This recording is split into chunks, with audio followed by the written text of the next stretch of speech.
राम परी राजा नहीं सीता चाही सीता सीता परी सती नहीं लक्ष्मण पराय भाई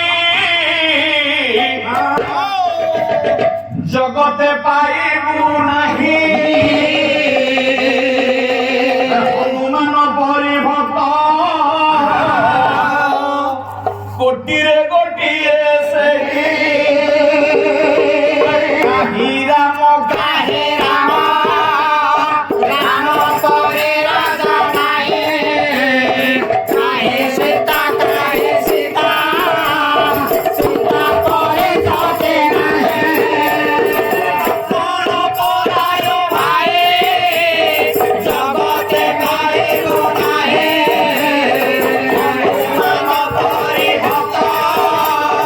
कोटिरे गोटिए से राम काहे राम राम परी राजा नाही काहे सीता सीता परी जाते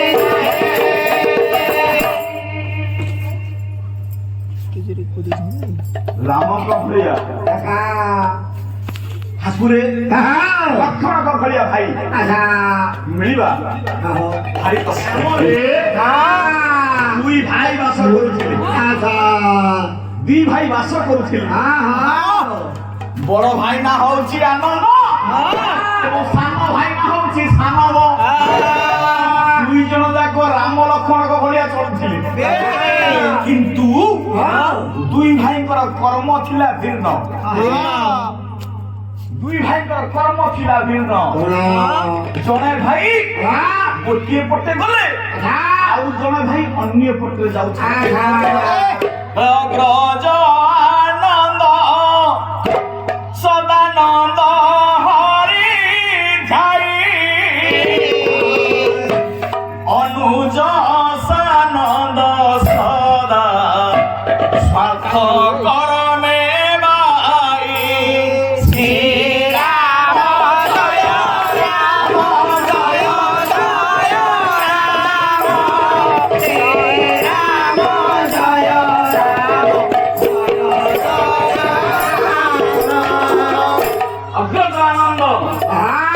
ବଡ଼ ଭାଇ ସଦା ସର୍ବଦା ସାଧୁ ସନ୍ନ୍ୟାସୀ ମାନଙ୍କ ସେବାରେ ଥାଏ কিন্তু সান ভাই সেটি করে না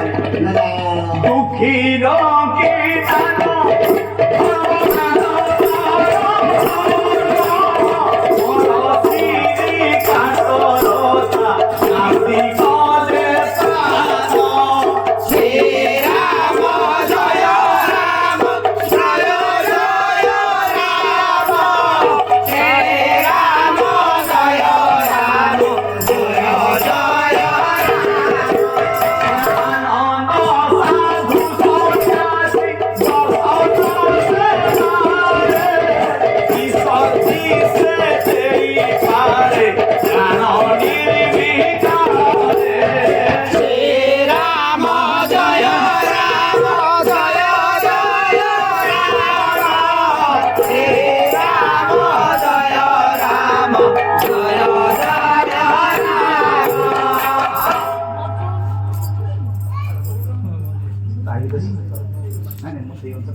বড় ভাই না হচ্ছে আনন্দ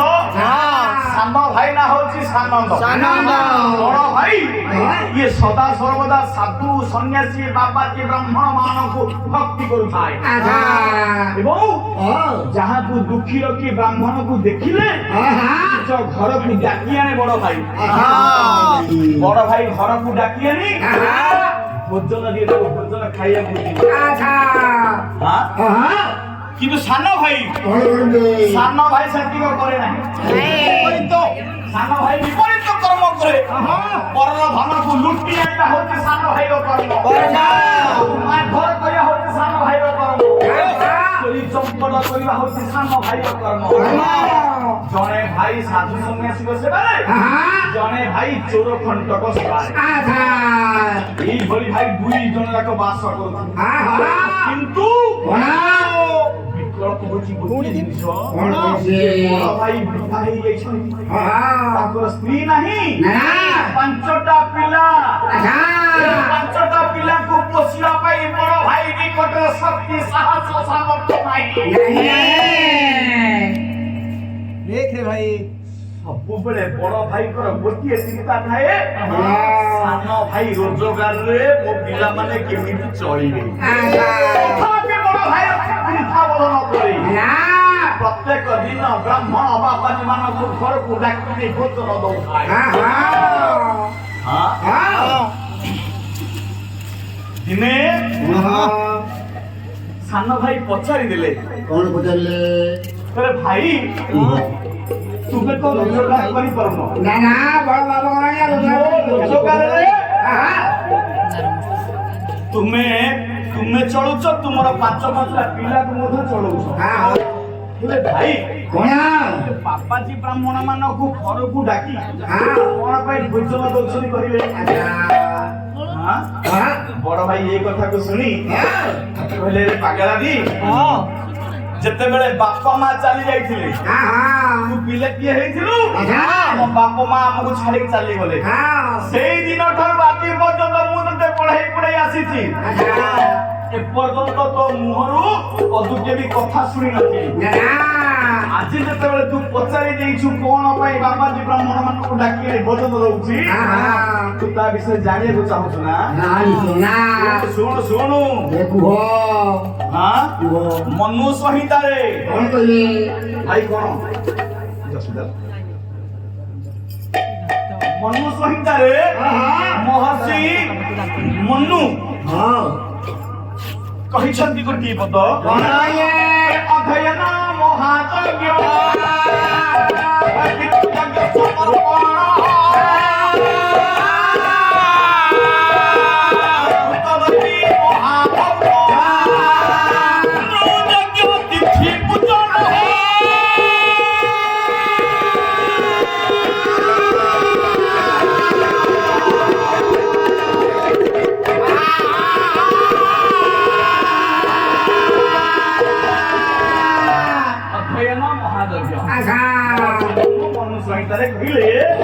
ପାଠ ପଢିବା ପାଠ ପଢିବା ମହାଯଜ୍ଞ ବୋଲି କୁହାଯାଏ ପାଠ ପଢିବା ବା ପାଠ ପଢେଇବା ମହାଯଜ୍ଞ ବୋଲି କୁହାଯାଏ କିନ୍ତୁ ସେଇଟା ଅସମ୍ପୂର୍ଣ୍ଣ କେତେ ପାଠ ପଢିଲେ ଆପଣଙ୍କର ପୂର୍ଣ୍ଣ ହୋଇପାରିବ ପାଠ ପଢିବାର ଶେଷ ନାହିଁ ପାଠ ପଢିବାର ଶେଷ ନାହିଁ ମୁଁ ପାଠ ପଢେଇବାର ବି ଶେଷ ସେଇଟା ହଉଛି ତାକୁ ଯଦି ମହାଯଜ୍ଞ ବୋଲି କୁହାଯାଏ ସମ୍ପୂର୍ଣ୍ଣ ସେତିକି ନୁହଁ ଅଧ୍ୟୟନ ମହାଯଜ୍ଞ ପିତୃପୁରୁଷ ମାନଙ୍କ ଉଦ୍ଦେଶ୍ୟରେ ତର୍ପଣ କରିବା ବା ସେବା କରିବା ବାପା ମାଙ୍କ ପ୍ରତି ଯେତେ ପ୍ରକାର ସେବା ଆପଣ କରିପାରିବେ ମଲା ପର୍ଯ୍ୟନ୍ତ ବାପା ମାଙ୍କ ପ୍ରତି ସେବା କଲେ ମଧ୍ୟ ତାଙ୍କ ସେବାର ତାଙ୍କ ତ୍ୟାଗର ତୁମେ ପ୍ରତିଫଳ ଦେଇପାରିବ ବାପା ମା ଋଣ କେହି ସୁଝି ପାରିଛନ୍ତି ତମେ କେତେ ଟଙ୍କା ଦେଲେ ବାପା ମାଙ୍କ ଋଣ ସୁଝି ପାରିବ କେହି ସୁଝି ପାରିନାହାନ୍ତି କେତେ କେତେ ରାତି ଅନିଦ୍ରା ହେଇ ଦିନ ପାଇଁ ସେ କାନ୍ଦିଛନ୍ତି ଅନେଇଛନ୍ତି ନିଜ ଦେହକୁ ନିଜ ଶରୀରକୁ ସିଏ ଜଳାଞ୍ଜଳି ଦେଇଛନ୍ତି ଅସୁବିଧାରେ ପକାଇଛନ୍ତି ହେଲେ ତାଙ୍କ ଦୁଃଖ ବୁଝିପାରିବ ବାପା ମା ହେଇଛି ସିଏ ଜାଣିଥିବ ପିତୃପୁରୁଷ ମାନଙ୍କୁ ଉଦ୍ଦେଶ୍ୟରେ ତର୍ପଣ କରାଯାଏ ବା ଦାନ ଦିଆଯାଏ ବା ସେବା କରାଯାଏ ତମେ ଯେତେ ସେବା କଲେ ମଧ୍ୟ ତୁମର ଅଧା ହେଇଥାଏ ଯିଏ କହିବ ମୁଁ ବାପା ମାଙ୍କୁ ବହୁତ ସେବା କରି ତାଙ୍କୁ ସେବା କରିଥିଲି ସେ ପୁରା ଖୁସି ଜମା ନୁହେଁ ଯେତେ ସେବା କଲେ ବି ବାପା ମାଙ୍କ ପ୍ରତି କଣ କହିଯିବ ଦୈବୀ ମହାହୋତ ଏଠି ଯଜ୍ଞ ଚାଲିଛି ଯଜ୍ଞ ମହାପ୍ରଭୁ ଏଠି ବିରାଜମାନ ଅଛନ୍ତି ବ୍ରାହ୍ମଣ ଦେବତା ମାନେ ସେଠି ଘିଅରେ ଆହୁତି ଦିଅନ୍ତି ଅଗ୍ନାୟ ସ୍ୱାହା ଅଗ୍ନାୟ ବରୁଣାୟ ସ୍ୱାହା ବରୁଣାୟ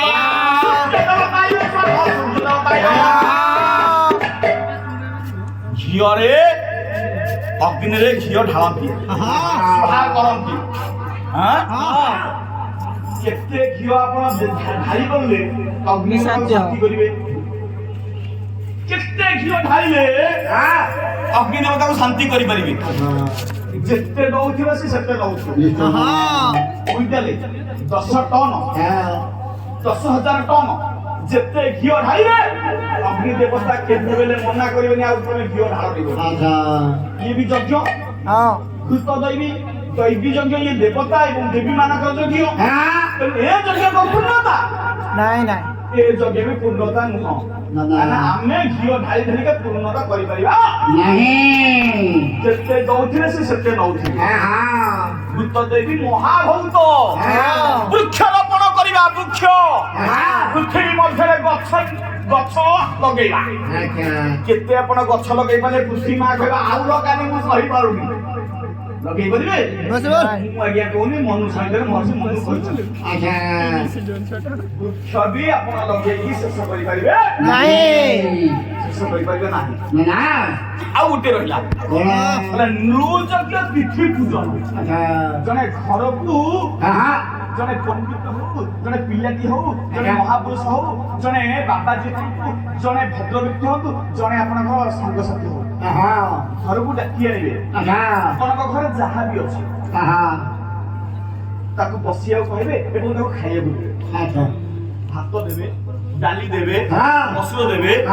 ଯାହା ଆପଣଙ୍କର ଇଚ୍ଛା ଆପଣଙ୍କ ଘରେ ଯାହା ତିଆରି ଥରେ ଦେବେ ଦିଥର ଦେବେ ତୃତୀୟ ଥର ଆଉ ଟିକେ ଦେବି ଡାଲି ଟିକେ ନଉନ ଟିକେ ନଉନ ନହେଲେ ଆଇଁଷ ଟିକେ ନିଅ ଯେତେ ଭଲ ଦେଇଥିଲେ ମଧ୍ୟ ଆଉ ହବନି ଥରେ ଦିଥର ଆଉ ତୃତୀୟ ଥରକୁ ସିଏ ମନା କରିବେ ଇଏ ଗୋଟିଏ ଜିନିଷ ଇଏ ହଉଛି ଗୋଟିଏ ଜିନିଷ ଜଣେ ବ୍ୟକ୍ତିକୁ ଭୋଜନ ଦବ ଦଉଥିବ ରହିଟା ମନା କରିବ ଆଉ ସବୁଥିରେ ଦାତା ଯେତେ ଦଉଥିବ ସହିତା ସେତେ ନଉଥିବ ଆପଣ ଯେତେ ଦେବେ ଅଗ୍ନି ସେତେ ଦେବେ ଆପଣ ଯେତେ ପାଠ ପଢେଇବେ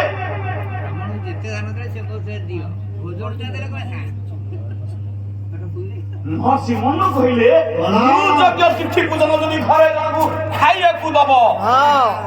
ସିଏ ଥରେ ଦିଥର ତୃତୀୟ ଥରକୁ ମନା କରି ମତେ ଆଉ ଦିଅନି ଏ ମିଠା ଗୁଡାକ ଜମା ହବନି ତ ଆଉ ଇଏ ବ୍ରହ୍ମାଣ୍ଡ ଶାନ୍ତି ଇଏ ଗୋଟିଏ କ୍ଷେତ୍ରରେ ଇଏ ହଉଛି ଗୋଟିଏ ଯଜ୍ଞ ଏଇଥିରେ ସବୁ ଶାନ୍ତି ହୋଇଯାଇଥାଏ ତେଣୁ ବଡ ଭାଇ ସାନ ଭାଇ ବି କହିଲେ ତେଣୁ ଯଜ୍ଞ କରିବା ଦରକାର ନାହିଁ ମୁଁ ସେଥିପାଇଁ ବାବାଜୀ ବ୍ରାହ୍ମଣ ମାନଙ୍କୁ ଯାହାକୁ ଦେଖେ ଘରକୁ ଜଣେ ଜଣ ଡାକି ପ୍ରତ୍ୟେକ ଦିନ ପୂଜନ ତାକୁ ବୁଝିଗଲେ ସାନ ଭାଇ ବୁଝିଗଲେ କିଛି ଦିନ ପରେ ଆଜ୍ଞା ଘଟଣାଟି ହେଇଯିବ ସାନ ଭାଇର ବିଭାଘର ହେଇଯାଇଛି ସାନ ଭାଇର ସ୍ତ୍ରୀ ଚାଲି ଆସିଲେ ଆଜ୍ଞା ଭାଇ ତ ହଉଛି ଭଗାରୀ ସ୍ତ୍ରୀ କହିଲେ ଶୁଣ ତୁମେ ରୋଜଗାରରେ ତୁମ ବଡ ଭାଇ ଚଳୁଛନ୍ତି ଆସୁଛି ତଥାପି ତାଙ୍କର ମନ ଶାନ୍ତି ହଉନି ବାବାଜୀ ବ୍ରାହ୍ମଣ ମାନଙ୍କୁ ପ୍ରତ୍ୟେକ ଦିନ ଆସି ଭୋଜନ ଦଉଛନ୍ତି ତାକୁ ଯାଇ ମନା କରିଦିଅ ସିଏ ଆଉ ବାବାଜୀ ବ୍ରାହ୍ମଣଙ୍କୁ ଘରକୁ ଡାକିବେ ନା ଭୋଜନ ଦେବେ ନାହିଁ ସାନ ଭାଇ ମନା କଲା ନାଇଁ ରେ ସର୍ବତି ମୋରେ ଅତି ଅସହ୍ୟ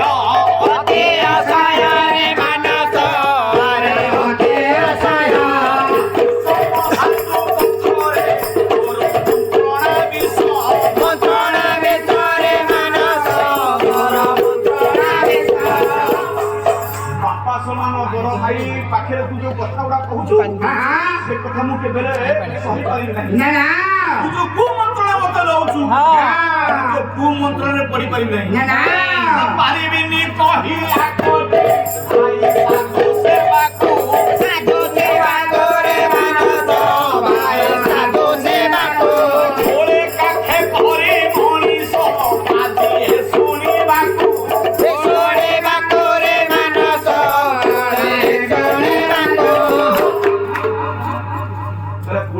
କରି ବଡ଼ ମଣିଷ ବି କରିଛନ୍ତି ମୋର ଭାଇ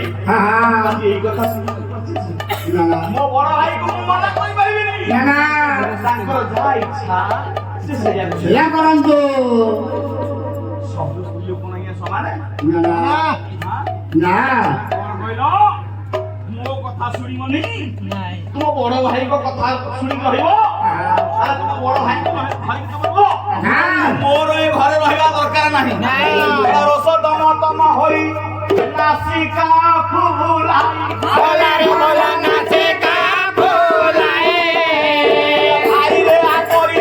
ମୋରେ କାର୍ଯ୍ୟ ନାହିଁ ମୋରେ କାଜ ନାହିଁ ଭଲା ମୋରେ କାଜ ନାହିଁ ଭଲାରେ ଭଲା ମୋରେ କାଜ ନାହିଁ ପାଇକେ ଆଦରେ ମୋରେ କାଜ ନାହିଁ ମୋଠି ଦରକାର ନାହିଁ ସ୍ତ୍ରୀ କ ଦରକାର ତମ ଭାଇକି ଧରି ଦବ ଆଜି ଠାରୁ ତୁମ ନାମେ ଭଲାରେ ଭଲା ଆତ୍ମବେଶ ଥିଲେ କେବେ ନ ଦେଖିବି କେବେ ନ ଦେଖିବି ଭଲା କେବେ ନ ଦେଖିବି ଭଲାରେ ଭଲା କେବେ ନ ଦେଖିବି କେବେ ନ ଦେଖିବି ଭଲା କେବେ ନ ଦେଖିବି ଆଜି ଠାରୁ ତୁ ମୋ ନାମେ ଆତ୍ମବିସର୍ଜନ କରିବି ଯାଉଛି ବାଡ଼ି ପୁଅଟି ଅଛି ପୁଅ କଡ଼ା ଦୌଡ଼ି ଶାଳର ଓରା ମୋ ବେକ ଓହଳି ପଡିବି ଦୌଡ଼ି ବୁଲି ପଡ଼ିବି ମୋ କଥା ତୁମେ ଶୁଣିବନି ନା ଭାଇ କଥା ଶୁଣି କରିବ ମୋ କଥା ଯଦି ତୁମେ ମାନିବ ତେବେ ମୁଁ ତମ ପାଖରେ ରହିବି ଯଦି ମୋ କଥା ତୁମେ ମାନିବନି ତାହେଲେ ମୁଁ ମୋର ଚାଲିଲି ମାନେ ଆତ୍ମବିସର୍ଜନ କରିବି ସେ ପୁଅକୁ ନେଇ ପଡିବ ଯେତେ ପ୍ରକାର କହିଲେ ସାନ ଭାଇ ସ୍ତ୍ରୀର କଥାକୁ ଅମାନ୍ୟ କରିପାରିଲେ ନାହିଁ କାହିଁକି ବିଚାର କଲା ସାନ ଭାଇ ତୋର ଭାଇ ହଉଛି ଭଗାରୀ ଇଏ ସ୍ତ୍ରୀକୁ ନେଇ ମୋର ସଂସାର କରିବି ତେଣୁ ମୋ ସଂସାରକୁ କରିବା ପାଇଁ ହେଲେ ସ୍ତ୍ରୀର କଥାକୁ ମାନିବାକୁ ପଡିବ ସ୍ତ୍ରୀର କଥାକୁ ସମ୍ମାନ ଦେବାକୁ ମୁଁ ଯାଇ ବଡ ଭାଇକୁ ମନା କରିଦେବି ସିଏ ଆଉ ବାବାଜୀ ବ୍ରାହ୍ମଣ ମାନଙ୍କୁ ଦେବେନି ଏଇ କଥା ବିଚାର କରି ସାନ ଭାଇ ଚାଲିଲା ବଡ ଭାଇ ନିକଟକୁ ଭାଇ ତୁମର 5-5ଟା ପିଲାକୁ ମୁଁ ପୋଷୁଛି ତୁମେ ତ କୌଣସି ରୋଜଗାର କରିପାରୁନାହ ହେଲେ ଭାଇ ମୋର ଗୋଟିଏ କଥା ପ୍ରତ୍ୟେକ ଦିନ ବ୍ରାହ୍ମଣ ଆଉ ବାବାଜୀ ମାନଙ୍କୁ ଘରକୁ ଡାକୁଛ ଭୋଜନ ଦଉଛ ସେ ସବୁ ବନ୍ଦ କରିଦିଅ ସେ ସବୁ ବନ୍ଦ କରିଦିଅ ଯଦି ସେ ସବୁ କର ମୁଁ ଆଜିଠାରୁ ସଫା କରିଦେବି ଆଉ କିଛି ଭଲ ହବନି ନା ଜମା ଭଲ ହବନି ଅସୁବିଧା ବହୁତ କିଛି ଅଛି ମୁଁ ଗୋଟିଏ ରୋଜଗାରିଆ କରୁଛି ରୋଜଗାର କରୁଛି ଘରେ 5-5ର 6 ଜଣ ଲୋକଙ୍କୁ ତମେ ପୋଷୁଛି ମୋ ସ୍ତ୍ରୀ ଅଛି ମୋ ପିଲା ଅଛନ୍ତି ତାପରେ ବି ପୁଣି ବାବାଜୀ ବ୍ରାହ୍ମଣ ମାନଙ୍କୁ ପ୍ରତ୍ୟେକ ଦିନ ଡାକୁଛ ମୁଁ ଏ ରୋଜଗାରରେ ତାକୁ ପୋଷି ପାରିବି ନାହିଁ ସଫା ମନା କରିଦେଲି ଆଜିଠାରୁ ବ୍ରାହ୍ମଣ ବାବାଜୀ ମାନେ ଯେମିତି ଆମ ଘରକୁ ଆସିବେ ନାହିଁ ମନ ଦୁଃଖ ଟିକେ ହେଇଗଲା ବଡ ଭାଇର ସିନା କହିଲେ ପାଗଳଟା କଣ ଏଇ ଛୋଟଠୁ ବଡ ଟିକେ କରିଛି ତା କଥାକୁ ଧରି ବସିଲେ ଚଳିବ କଣ ଟିକେ ରାଗରେ କହିଦେଲା କିନ୍ତୁ ଭଗବାନ ଚିନ୍ତା କଲେ କହିଲେ ଏ ଦୁଇ ଭାଇକି ଟିକେ ପରୀକ୍ଷା କରିବା ଜଣେ ନୁହଁ 2 ଜଣ ନୁହଁ 3 ଜଣ ବାବାଜୀ କାଳେ ସାଧୁ ତ୍ରିମୂର୍ତ୍ତି କାଳେ